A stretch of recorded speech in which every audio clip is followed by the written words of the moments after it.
So thanks for having me in this beautiful town. It's lovely to be here with you all.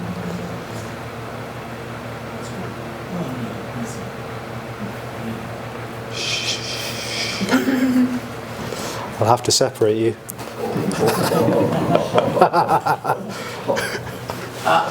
There's no separation, but I will separate you. Well, you could try. Touche, touche. And the jokes begin. So this is about liberation, essentially. It's about liberation, freedom. But what is suggested is that liberation is actually everything, that it's all there is. Liberation is not known, it's not found, it's not lost, it's not discovered, it's not revealed, it's not hidden. It just is everything. Liberation seems to be energetic, not an event or an experience as such, but just energy is simply all there is. Everything is energy. Liberation and energy is all there is.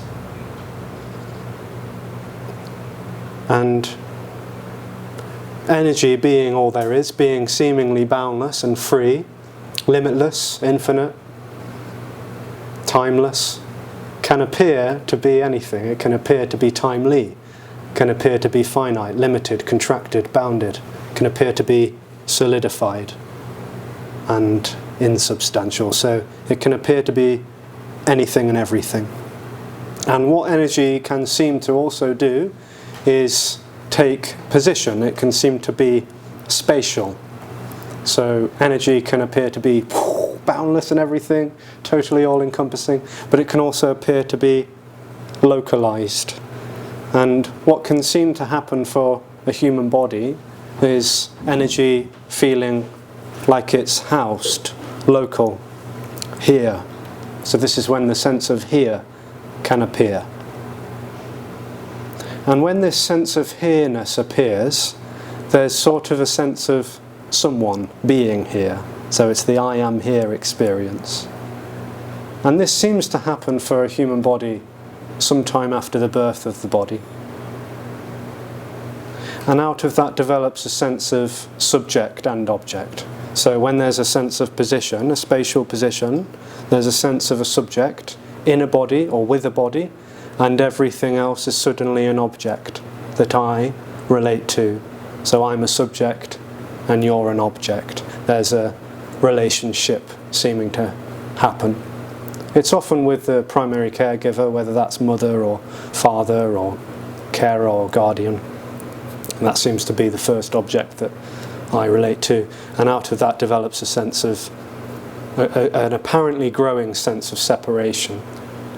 And as that sense of separation seems to go on, there's a sense of dis-ease that seems to set in as well to this human experience. And as everything is sensed as here, timely, even conscious, because now consciousness seems to develop out of the sense of subject and object, because consciousness in this way can only seem to happen when there's a subject being conscious of objects. So that's the way in which consciousness is talked about in a meeting like this. There's a sense of individuality. So individuality seems to develop out of this separation experience, the experience of being here and now. And out of here and now is I am here and now. And as though time seems to be real, what seems to develop is a story, a timeline. So I'm moving on a timeline. This is the dream or the artificial reality, the experience of being a person housed in a body. And as that seemingly grows up, at least for many bodies, it seems to grow up surrounded by other individuals who are having this experience of separation. And so it seems to be confirmed as a substantial reality, an entity that's in the body.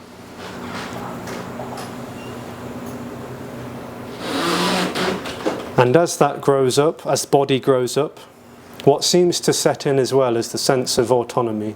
So autonomy being like control. There's a sense that someone is not only in the body and with the body, but in control of the body. So there's a sense of I have a body, so I own a body, and I'm controlling the body. So this seems to develop, from childhood onwards, and what seems to happen is a wanting to move the body in this direction rather than that direction. So there's a sense of choice and free will developing.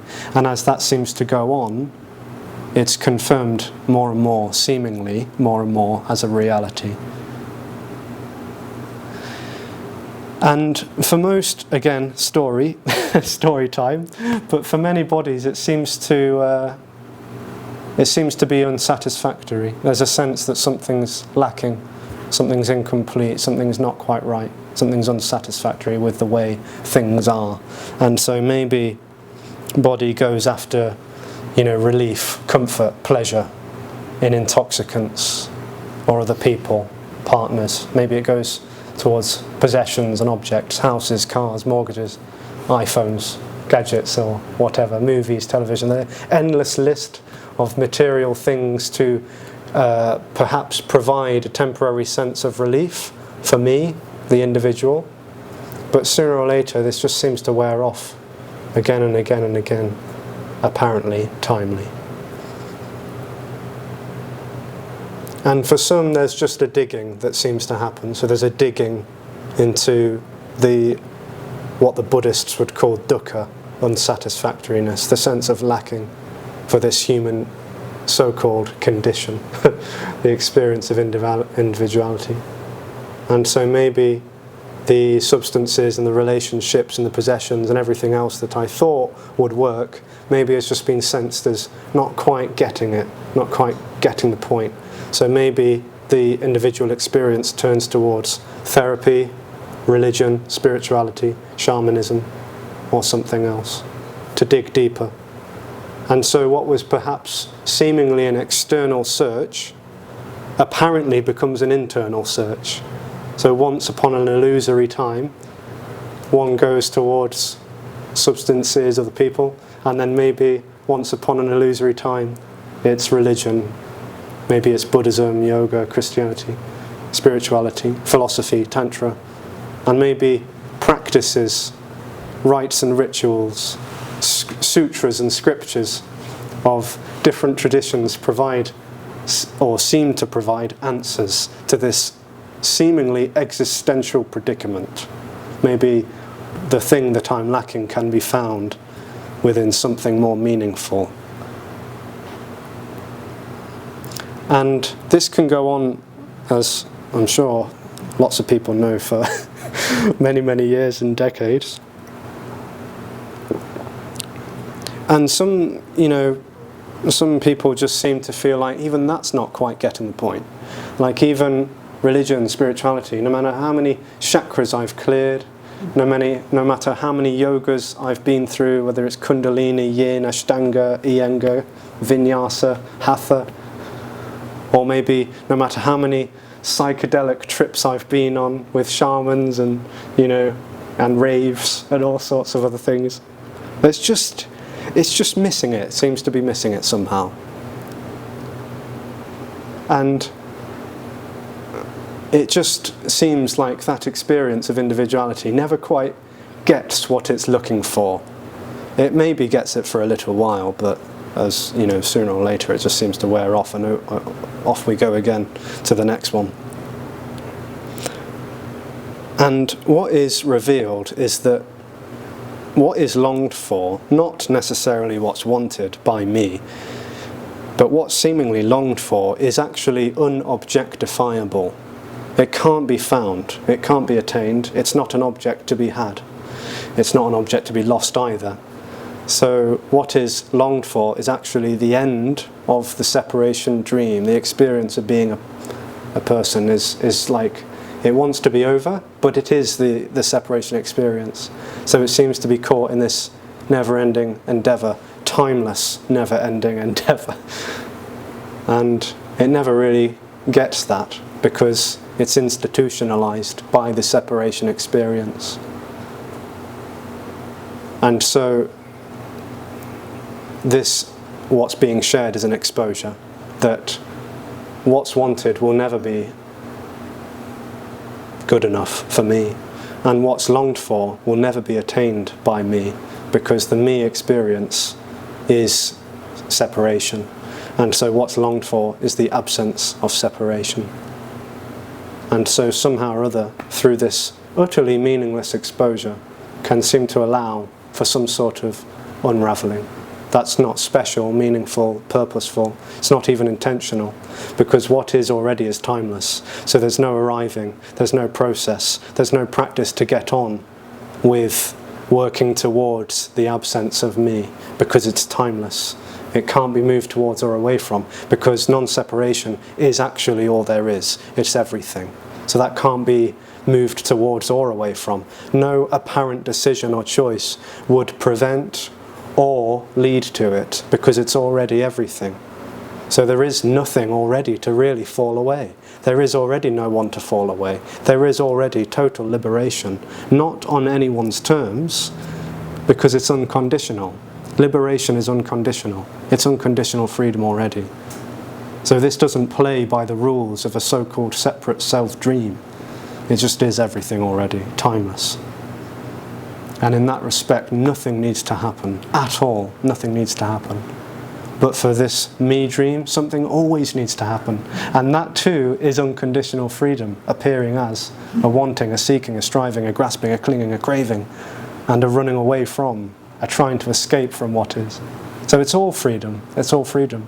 And in that respect, this doesn't see anything wrong with anyone or anything, because it's all totally, unconditionally free. And so no instruction or advice or prescription or teaching is provided, because there's no recognition that anything is actually wrong on an existential level. There's just this timeless freedom. And for some bodies there can just seem to be a receptivity, a resonance to that, and for others there isn't. And that too is welcome, because it's all what is. And so we can have a little dialogue about that. There may be periods of silence and chatter, questions, answers, comments, responses. There might be agreement, disagreement, resistance and resonance. And whatever happens is totally, totally this, what is.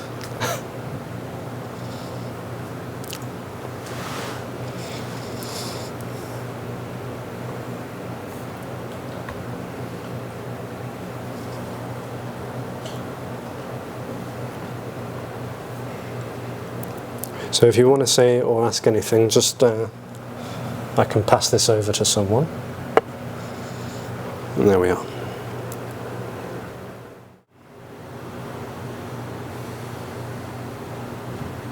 I have a question. Yeah.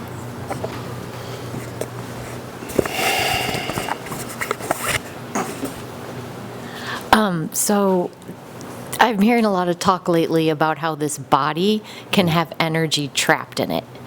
That somehow there will be a feeling of relief if this energy that's being held and trapped can move.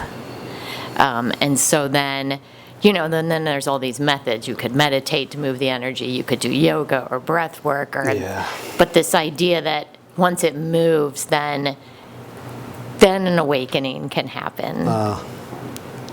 Can you speak to that? Yeah, so as was said, me never gets relief. What might happen is relief from me. So so-called liberation or so-called collapse of this separation experience is not something that anyone has. It's not attained by someone. In a way, it's the absence of an attainment. It's the absence of a someone experience. So this energy that maybe feels like it's local in the body, it doesn't want that, because it is that. That is the experience of individuality or separation. So it doesn't want the relief? No, it doesn't want its own absence, no. But body would seem to be relieved from that. Thanks. Yeah.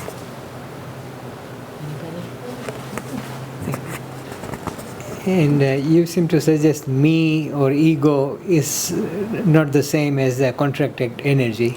there's no recognition that there actually is a me or an ego to begin with.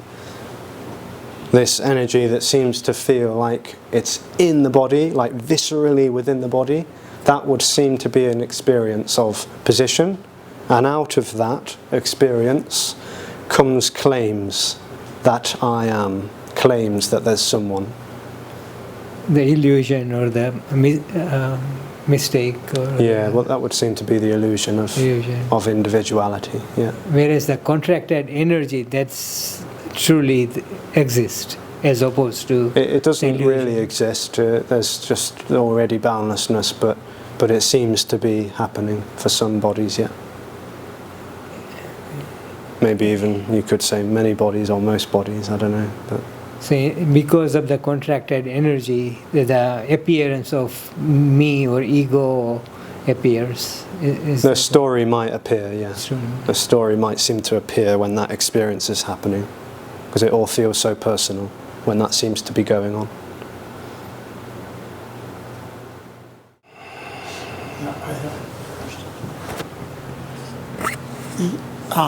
Yeah, how does that relate to time?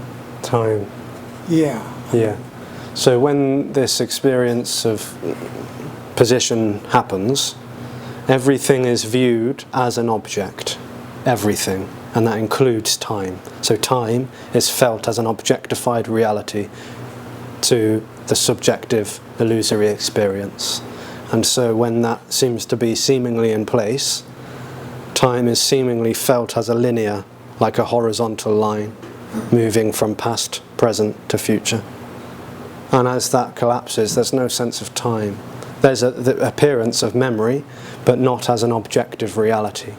So memory just appears, but it's not felt as timely. It's not felt as a reality, where there was a real past and a real after. So in fact, if I understand what you're saying, time is just like a string of memories. Well, that's how this energy seems to objectify it, yeah. I mean, if I were to understand you, what you're talking about, you explain, you have a phrase there carrying an idea. I have to remember what you said first. Well, remembering it or not remembering it will not make any difference to this experience at all. The idea, the concepts, the terms and that may appear to simmer, like conceptually, intellectually, but that doesn't seemingly have any effect on this experience of being a positional thing. That this is energetic. It's not holy or sacred or noble or special in any way, but it's seemingly an energy. So what can seem to happen is an unraveling, an energetic unraveling. Maybe even a conceptual unraveling too, but there would seem to be a difference. Yeah, I had a little. Well, I don't know if it's not an event, but I'm just going to say it, and it was shocking to me because I was in the kitchen going to pick up something, going for a purpose. All of a sudden, it was just walking, Yeah. and the purpose is gone. Yeah. And it's just a couple steps, that's all. I mean, looking back, it's just, looking back at the distance, later on, it's just a couple of steps, a fraction of a second. And there was a shock that there was no purpose of walking, or just it's almost like a blank Totally. interval, Yeah, totally. Yeah. Timeless. timeless. Just walking. Yeah. And then I got to wonder, my mind started wondering, my God, I'm eating. If I eat because I want to survive and I'm hungry, but actually there is only eating. But I can accept it. There's only eating for no purpose. Yeah. Totally. Yeah. Because when there's just eating is everything. Exactly. That's I can't accept it. My mind cannot accept it. Yeah. But at the same time, there was a shock to the system. That Yeah, it is a shock. Yeah. Yeah. Well, it can be. Can seem that way. Yeah. Thank you.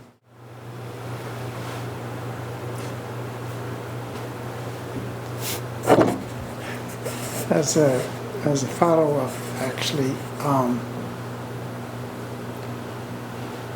now I kind of like have an understanding of what this is all about because of that, and it's almost like a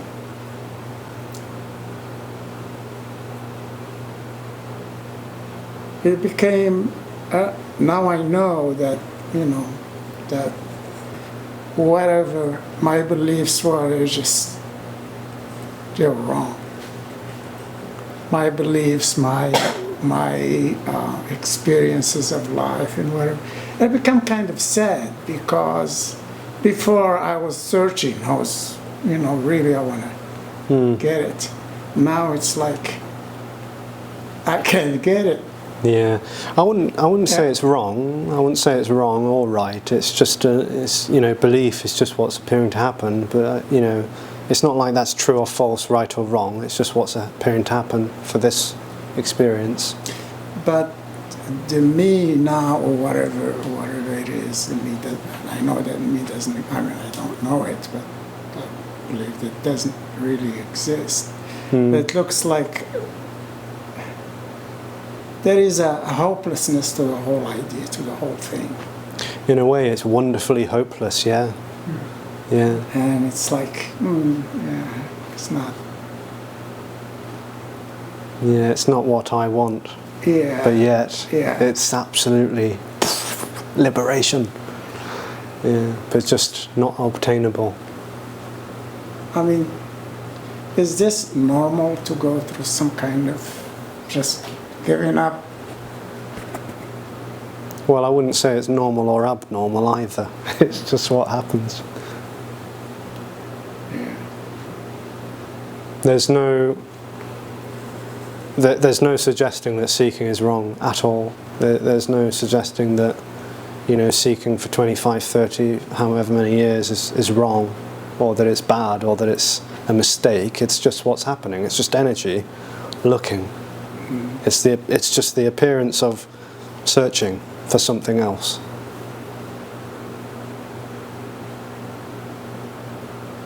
And whether that stops, starts, carries on, slows down, speeds up, there's only freedom.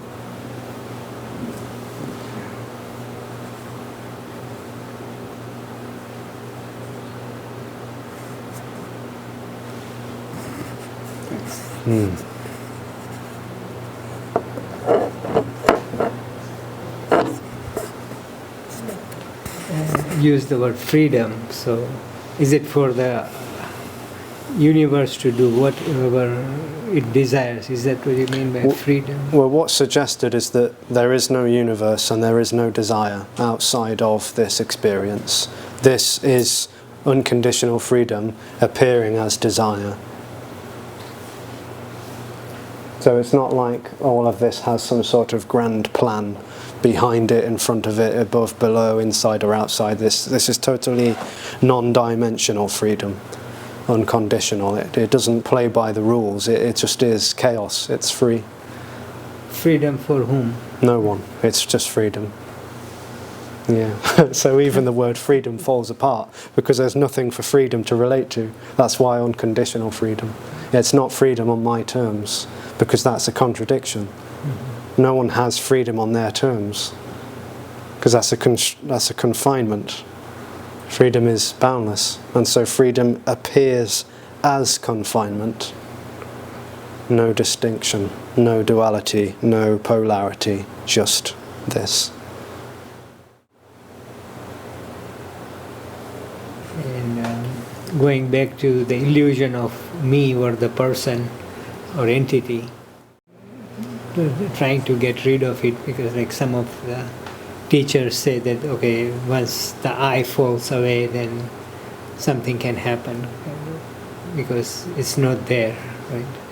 Yeah, it's not a real entity to really fall away. Yeah. So so-called collapse is also illusory. Yeah. But the illusion goes away, then then you have then you are left with reality. Well, I no mean, one's, logically speaking. no one's left. No one's left. Yeah, but No one's left with reality. There's just natural reality without anyone in it.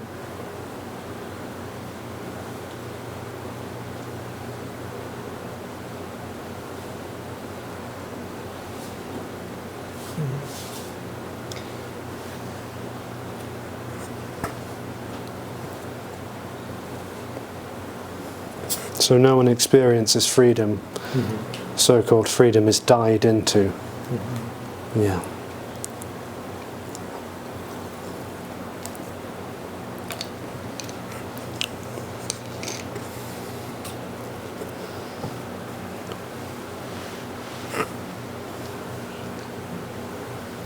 So, Alexis. Hello there. Hi. Nice to see you. Yeah, you too. So when you say freedom from the me, Yeah. but for no one, is it felt by the body in some way? I mean, I heard you saying there's no cause and effect. Yeah. So, and there's also no dropping of the me, but Yeah. somehow the bodies seem to change, their functioning behavior changes. Yeah, it's an apparent Apparent time, change. An apparent change. Yeah. So is there a sense there that all there is freedom? Well, it's not really a sense, there just is freedom. The body would seem to register that there's no one in it. So the body registers. It seems to. It seems to. It would seem to remember what it was apparently like when there was an energy that felt like it was in control of body, and now body is just more relaxed, apparently more relaxed, but that's not always the case. So I'm guessing that's what me is chasing from, that apparent benefit of being a little bit more relaxed. Yeah, And- yeah, but it's not an objective relaxation. So it's a relaxation from me, not for me. So this energy constantly seems to run away from its own absence, and the best way for it to do that is to run after a something called freedom. Yes. So it pretends that it wants it, but in reality it doesn't really want it. It just seems to want a better experience for its illusory self. Yeah. So this is like whatever the hell this body is whatever the hell is going on for this is not what me wants. It's not a better experience. It's a non-experience. It's absence. Yeah. So it doesn't want that. Yeah. It definitely doesn't want that. It And does we anything it can't can see to avoid that, and it goes after this, that, and the other, chasing and chasing, and it never finds. Never really, finds it. it never finds non-separation because it is separation. Yeah.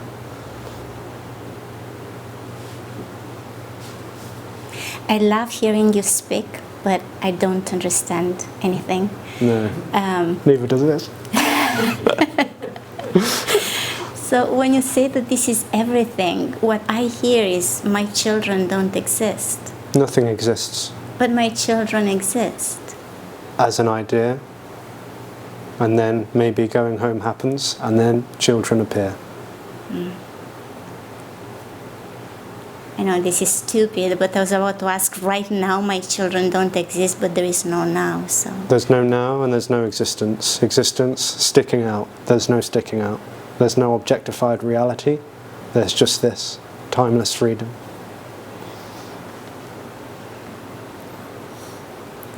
And no one owns anything or anyone. Ownership, too, is a dream, told by no one. And that's why it's said that no one has children or parents or anything. No one has anything because no one owns anything, because there is no one to be owning anything. Yeah. So this Thank is you. ownership and relationship. Sorry. And somehow that sounds really appealing to the me. It might do, yeah.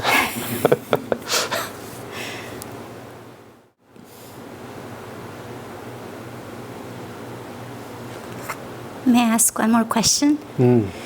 So I know I'm not going to understand it, but I still love hearing you speak about it. So can you speak to the fact that this meeting isn't really happening? So what is suggested is that nothing is really happening. That all there is nothing. But speaking is happening, no? Speaking is nothing happening. Not nothing as in the way in which this experience might imagine nothing, because when the word nothing is heard by a apparent someone, it seems to imagine some sort of black empty void with no anything in it.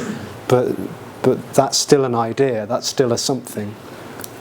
So this is nothing, this is no thing, appearing as everything. It's appearing as speaking, listening, wondering what the hell this is about, wondering what I'm doing here, wondering, seeking, striving, trying to stop seeking. It's all nothing appearing. Nothing being boundless, energetic, everythingness. So when you say that this just disappearing as speaking, is not speaking in time. No. No. No time. No space. And therefore no meaning, because you can't Exactly. draw meaning if there is no time. Yeah, it's totally meaningless. There's no full sentence ever. No. No. I mean, this does seem to be one of the most meaningless places a person can possibly be. Yet we all are here. But it's not like that's a bad thing. It's like this is, Yeah. in a way, at least for some perhaps, it's like this is wonderfully meaningless. Wow, like sitting is happening for no reason. It's free of meaning. It's free from meaning. I mean, meaning is resistance, really. You know, meaning is the need to apply a time-orientated, objectified reality onto this. And this is just not with time, it's just timeless. Speaking, listening, sitting. Yeah.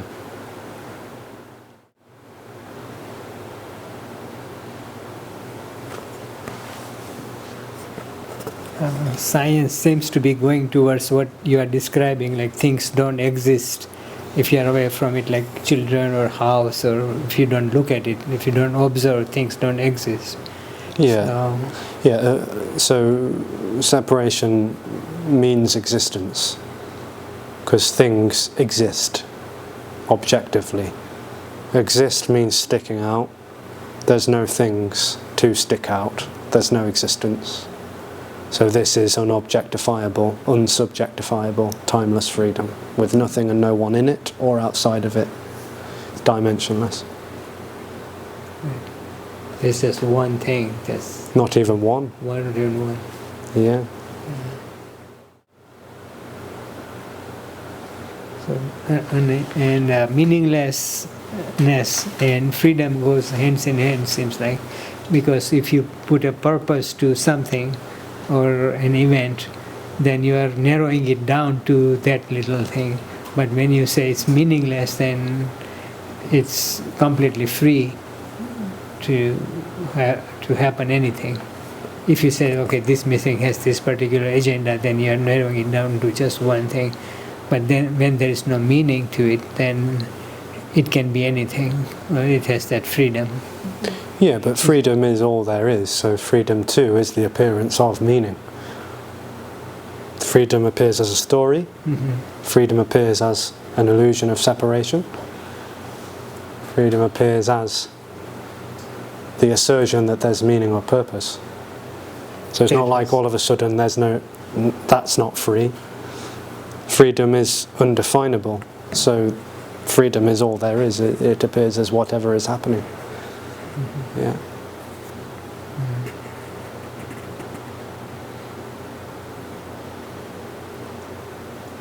And that concept, apparent concept of freedom, would seem to be freedom appearing as a concept about freedom. And yet, freedom is beyond that too. It's all there is, all encompassing. So I was watching the other day your New York retreat, recording from the New York retreat, and I had a lot of fun. But there was this person who asked you about some energetic movements in the body while listening to you speak. Some shaking, and I mean, the me always tries to attach some significance to whatever changes appear during a meeting like this. Yeah. And I remember you saying something like it could be a movement of despair. I don't know if you remember it, or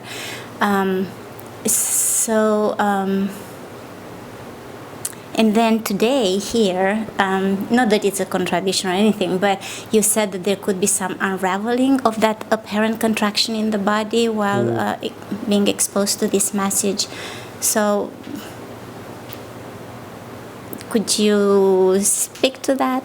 Yeah, so unraveling seems to be despair setting in. Because hope is falling apart. Meaning and purpose and time is falling apart when this unraveling seems to be happening.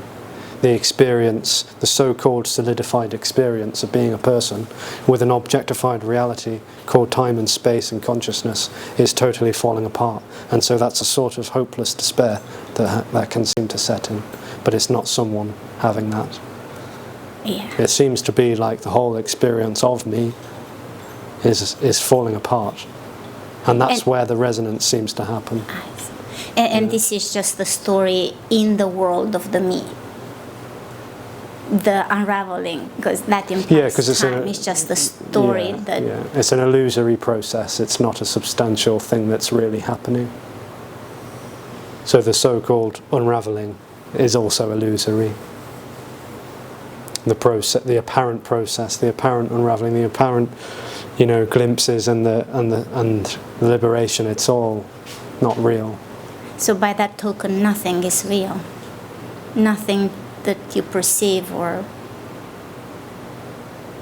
no sensation, no thinking, no speaking is not real. There's just sensation, speaking, listening, perceiving, happening for no one. Nothing behind it, no substance. Yeah.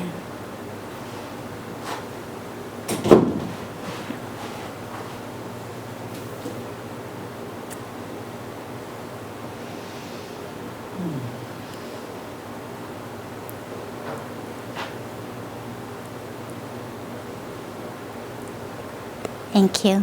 Yeah.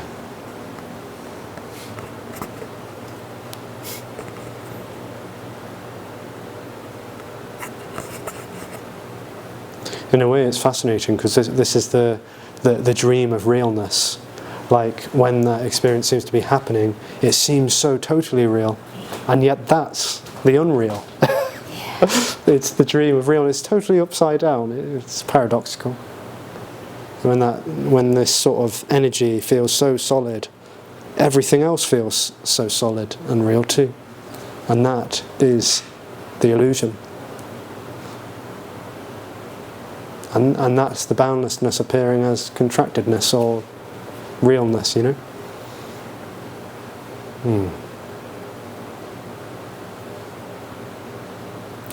can feel the tentacles of the me trying to get something, some information to grab on.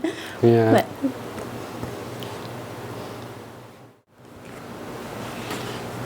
with this despair and helplessness and whatever, there can be fear, uncaused fear arising. Yeah.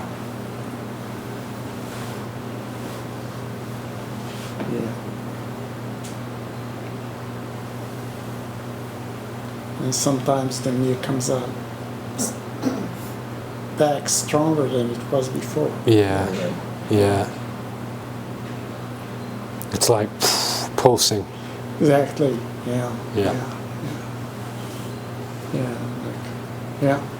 Because it fears its own absence. It's also it also shows up in observations too. just the way I perceive the world. Sometimes I perceive everything is white, and then all of a sudden it becomes very, very, very Yeah. concentrated thought. Mm-hmm.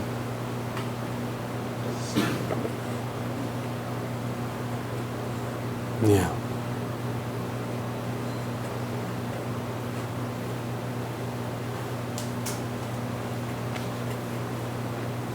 Now, is there this unraveling that might take place?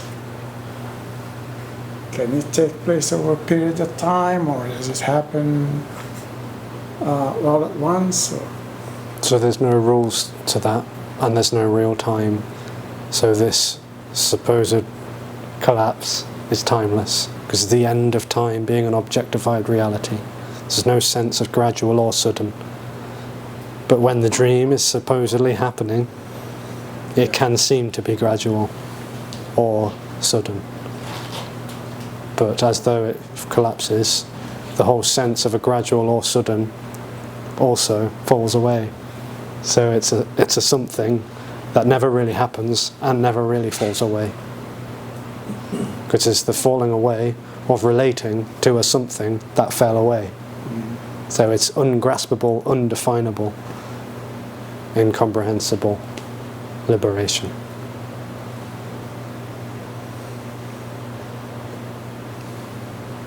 Yeah, but body can seem to resonate and pulsate, contract and expand. It's all energy, but it's not really a substantial entity to do any of this. It's just an appearance. Yeah. Thanks.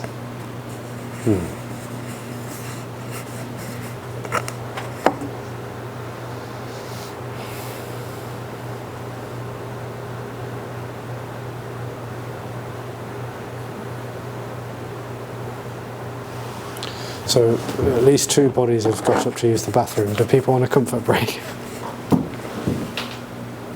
Or are we okay? Great. Yeah? Great. Or shall I answer? Shall we? I can wait. I think let's do let's have let's speak now, and then we'll have Britt come. Okay. I know there's no story, no events, but I was curious, how does that which we call Alexis come to know and teach about this liberation or this unbounded energy? So it's definitely not taught. It's not a teaching. Yeah. All right. So Speak about. There's a Transmit. there's a speaking happening, it seems. And there was a parent in a story. There was a basking. Whilst listening to Mr. Parsons, and there was a basking, and there was an apparent conceptual understanding seeming to happen, and there was an apparent unravelling seeming to happen, and then apparently there's no more conceptualization or basking, there's just this. Yeah. And so speaking happens. In a way it's a joyful, meaningless expression of freedom, but it's not a freedom that someone obtains. It's not claimed by someone called Alexis. So despite sitting in front of bodies and talking, there's no recognition that actually anyone is being talked to, or that someone is talking. So there may be a projection that this is a special person called Alexis who attained something, but this is totally not validated at all. It might seem that way, but it's not. It's not about someone having something, or being better or worse, or good or bad. It's the whole death of the polarity of obtaining anything.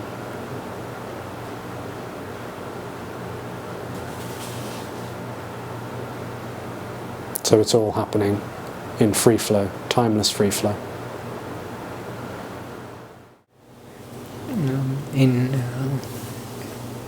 If I can ask something. Yeah, sure, sorry. In connection with her question, in reference to the last question. But there is a difference between Alexis and Sandeep. There is something different. What's that? Yeah, that's my question. That's a projection of separation. Yeah. What's suggested is that there's no difference, there's no sameness, there's no two for there to be either. There's just this. There is no two to be. There's no two for there to be sameness or difference. There's just one. There's just this. Yeah. Yes, yes. So there's no recognition that there's any separation between body, distance. There's none. There's no reality to any of that. Yeah.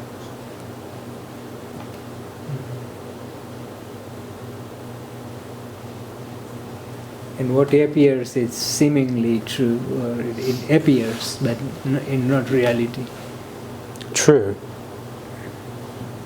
Well, there's no recognition of truth or falsity. I mean, what might be being shared might sound like some kind of truth, or even sound like total nonsensical, rambling bullshit. But it's all just totally what's appearing, yeah, for no purpose.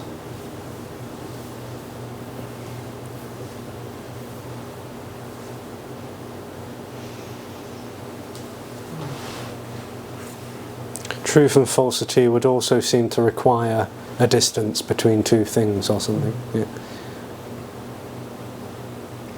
There's just immediacy, so truth and falsity also seems to fall apart, although there's an apparent clarity and, you know, misinterpretation, distortion, but those are just appearances. There's no reality to anything.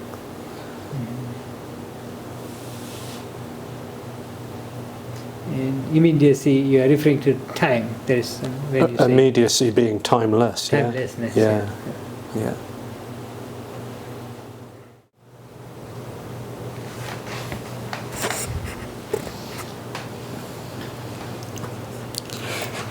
Hi, Alexis. So you said earlier that there is no benefit to this apparent collapse of the me, and right now you're just mentioning there is no difference between two apparent bodies.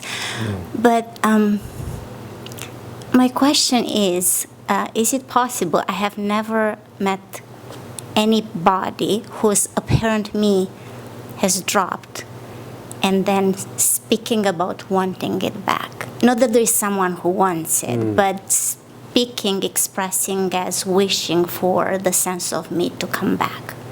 Yeah, because only me seems to want something, but absence doesn't want for anything really. Body enjoys food and that, but there's no, what would be wanting to be a person? There's nothing left. So this illusory me experience is not replaced with another experience or a non-separate experience. There's nothing left. There's nothing left to be wanting or not wanting.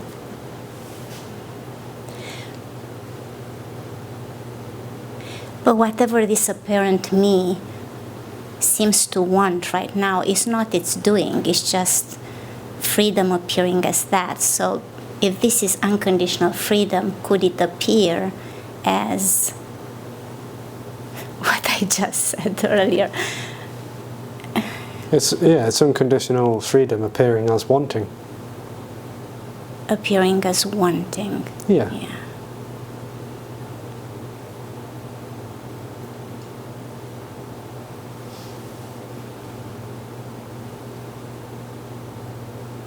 And if the apparent me is not there, it can't show up like as wanting because there is no apparent me to want anything.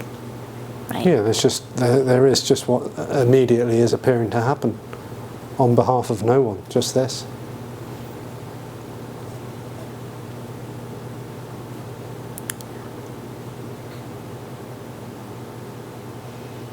Thank you. Timeless, immediate, free-flowing, spontaneous aliveness with no one, just boundless.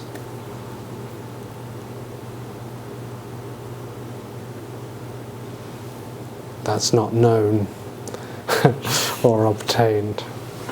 It's just simply all there is, seemingly.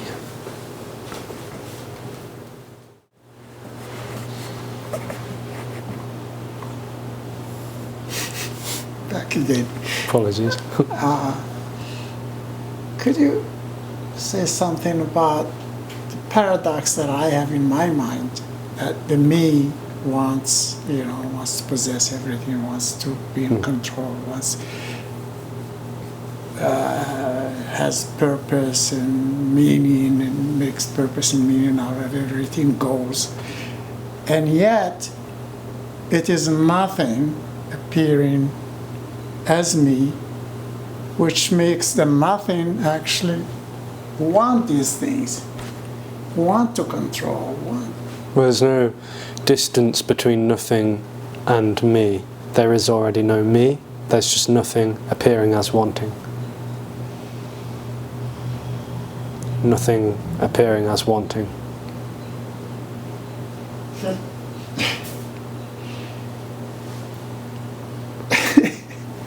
Nothing appears as wanting.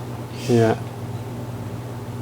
But yet, there is wanting for nobody, right? For not, No, it doesn't seem like it. Me doesn't want its own absence. It doesn't want to be a no one. But that's what we're seeking. No, me is seeking for something else. It's seeking for an object that it can have forever. It never gets it. And the seeking is seemingly avoiding its own absence. It's running away. It's running from, running towards nothing. Wants an object. It wants the nothing to be an object. Yeah, and yet it's not even an it.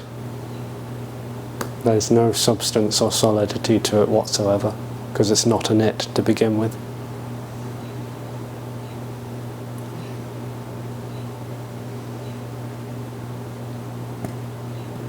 Okay, thanks. And so out of the dream might appear an idea, a rather lovely, sweet idea about paradise, the kingdom of God, or the Pure Lands, if the identity is Buddhist inclined, Pure Lands, kingdom of heaven, enlightenment. There's no such thing as a real paradise, unless paradise is unconditionally all there is.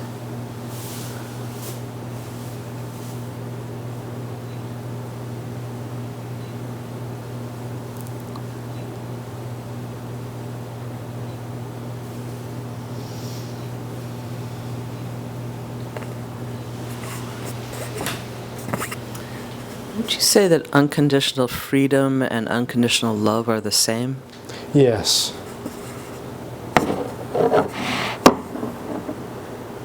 Yeah.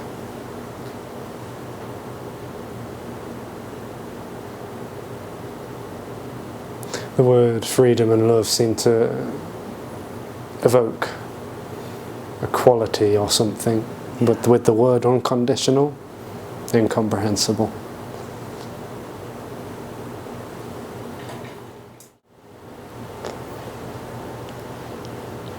We don't get much of a vote.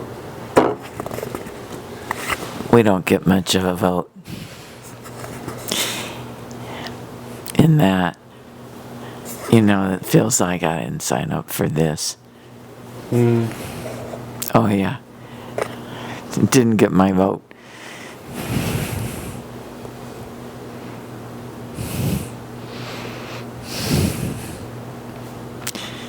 I mean, I've said to Jenny, it just feels like I just want to vomit, because I could, I could all that stuff, but it just feels like, just plain puke. It's so, and talk about immediate, I don't even know what that means, but it feels like, a little while ago I said, does it end at 7:30? When Jenny said 8, I thought, God, it's too bad it's 1.5 miles to the door. There is no space. No.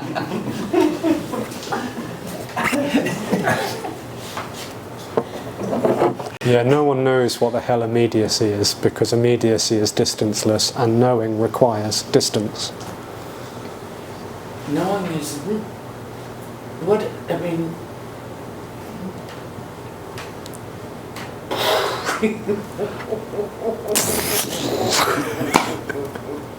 Don't make me laugh.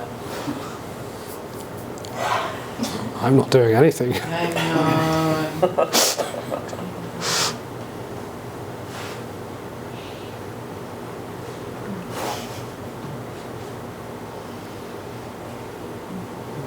It's not even as fancy as no. I mean, even no sounds like I know something. I mean, it sounds like, oh, this is a no. What? What? I mean, I don't know shit. No. All that learning for nothing. Oh.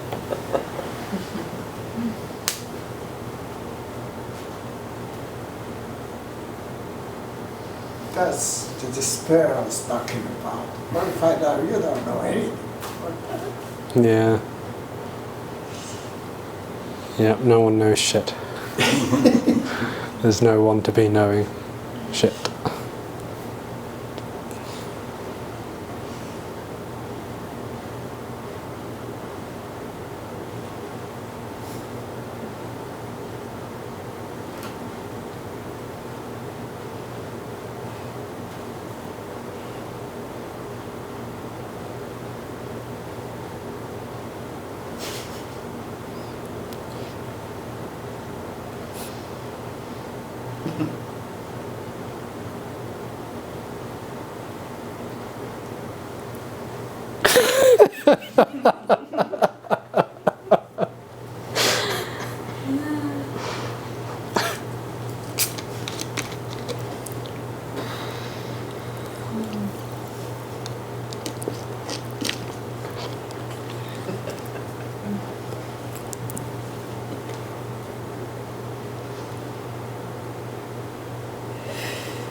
Well, I would say the flip side of despair is that it's just hilariously funny. It's just so empty. Yeah. Yeah, this... And what a relief. Yeah. It can all seemingly become really quite hilarious in this state. Yeah. Oh. Yeah.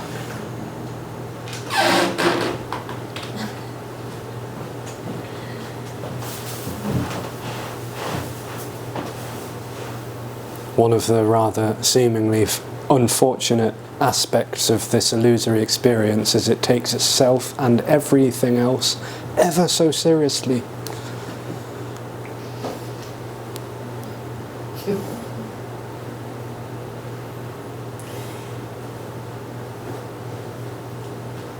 Even this communication is really serious and really important to me. In a good moment. A good moment. Well, I mean, you can... It feels like it can be taken seriously only when it can be. Mm. I mean, it doesn't even seem to be taking turns anymore. No. It's just...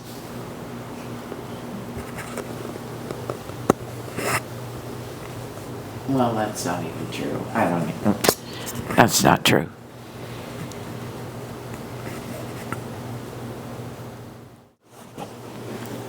Hi. Does Alexis's body remember the feeling of frustration from the times they were seeking? Well, there can be a memory of seeking, yeah.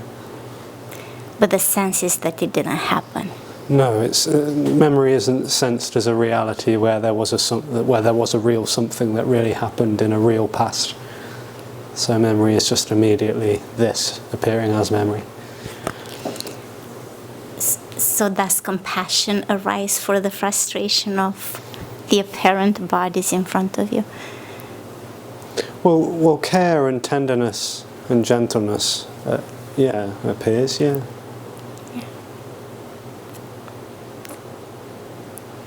and also fieriness.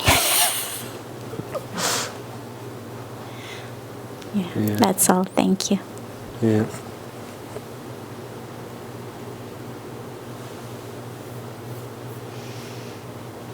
The reason I ask is because I heard speakers saying that they don't see anyone, and therefore no compassion arises because there is for nobody. It's just whatever arises, I guess. Yeah. So there's no acknowledgement that there's a someone seeing a someone. There's just seeing. And so this is the love that's being talked about, is that there's no one seeing a someone. There's just seeing. No sense of two bodies or separation. Just love. And therefore no recognition that someone needs to change, or to be saved, cured, fixed, or healed in this way. If someone gets their foot stuck in a bear trap or something, then body might, probably will get up and help that person. But when it comes to the existential need for something to happen, there's no acknowledgement that the so-called me needs to go away. That's what me doesn't seem to get about this. It can get very frustrated and angry and get upset and triggered. But actually, this is a love that me can't stand, because it's not seeing that as a hierarchical better or worse situation. There's just love. Anarchy. And love.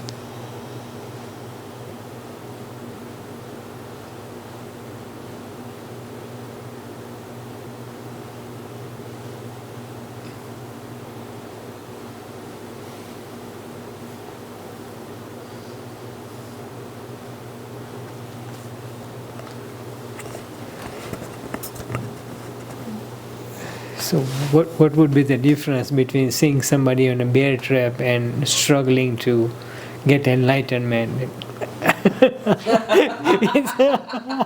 I feel the same same thing. Well, it's all the same because there's no two, so it's not even the same. But it's just what's immediately appearing to happen. And what's immediately appearing to happen is sitting, listening and talking. And feeling the air, and this is what's immediately appearing to happen. There's no recognition that there's a problem. So there's no recognition that there's a something that needs to go away. But if it goes away, it goes away. But if someone comes in here, in dire need of medical assistance, body gets up and does what it needs to do. That would be the apparent difference. Yeah.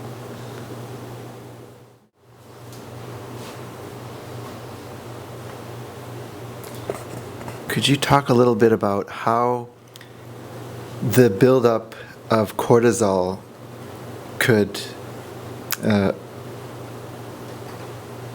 occur non-personally, so to speak? Yeah, so the stress hormone that seems to release from the adrenal glands has got nothing to do with the contracted energy. So stress appears or it doesn't.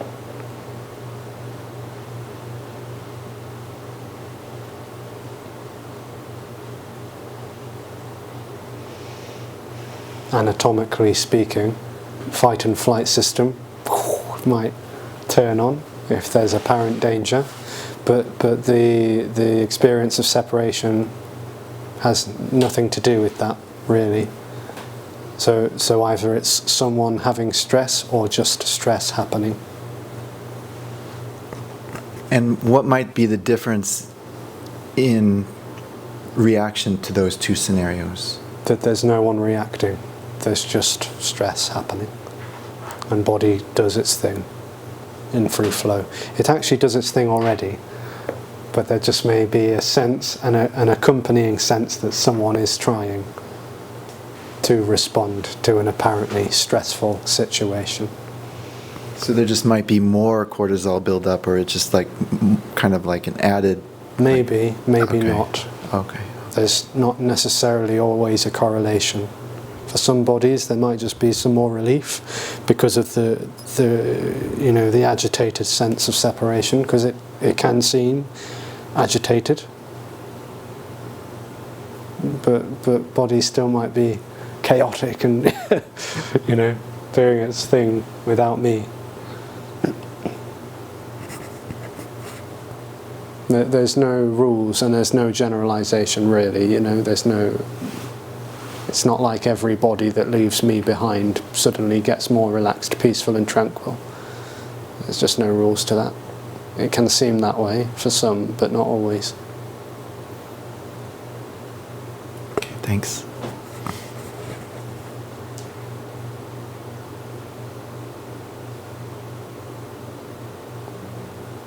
You've gone over 10 minutes. It's 10 to 8. 6 to 8, aren't we? I think we had a schedule till 7:30, but Oh. Should we do another 10 minutes? We'll do another 10 minutes, yeah?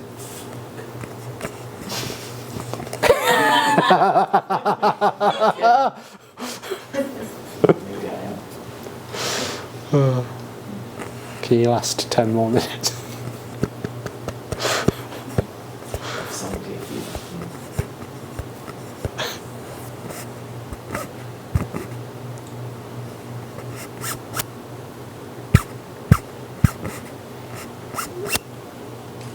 So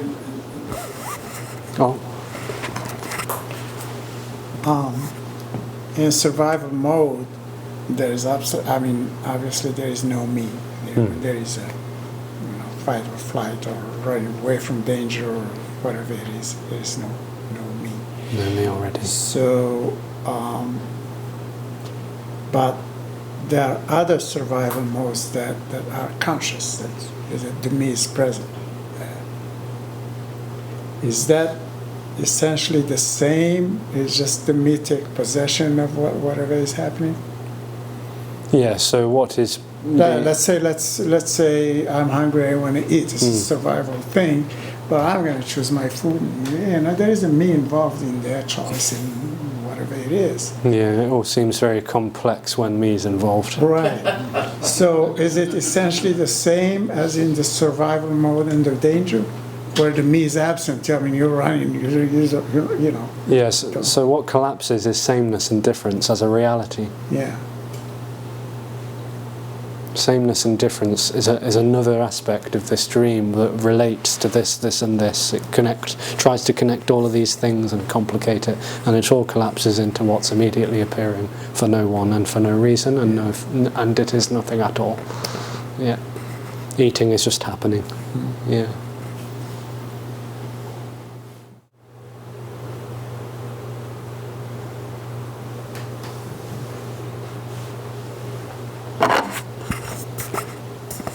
So since there is nothing to gain or lose or anything, so it's more of a relaxation rather than the despair that we have been talking about, right?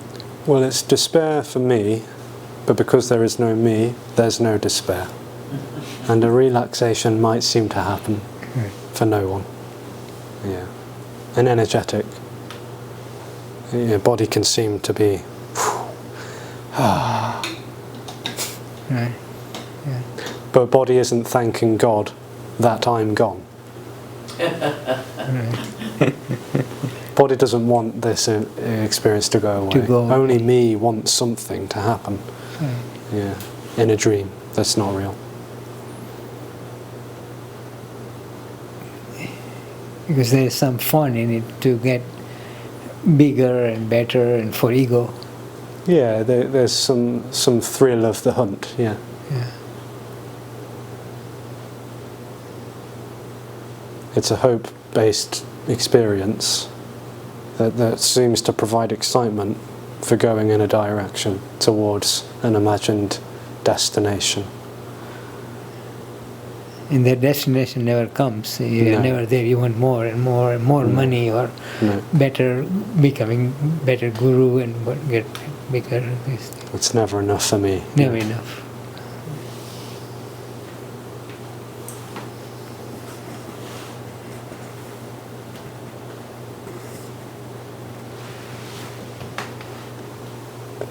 to what is suggested is that home is all there is.